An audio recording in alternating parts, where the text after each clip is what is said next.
caduto dal cielo in quella bianca notte di gennaio, un giglio dal dolce profumo, con l'alito di Dio nella sua mano, piccolo pastore vestito d'umiltà, il gregge suo sfamava di pane e santità. Nella vita sua l'amore raccontò e ai poveri di fede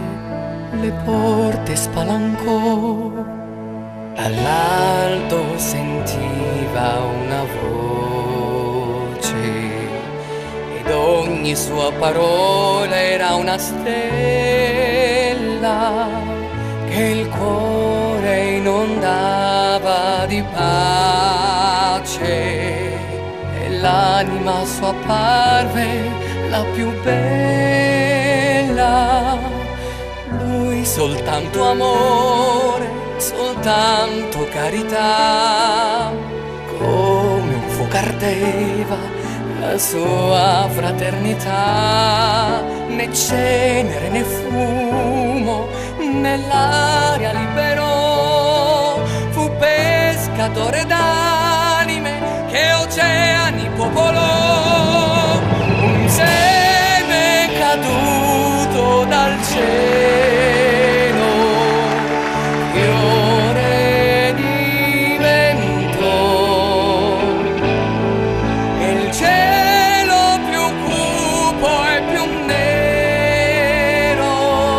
di gioia colorò, come un muratore lui alzò pareti e libertà, come un calzolaio rammendo scarpe agli uomini per arrivare a Dio. Quel seme caduto dal cielo lo porterò qui dentro nel mio cuore, vivrò la mia vita sereno, la fede ne cancellerà il dolore, l'anima potrà volare senza età, io camminerò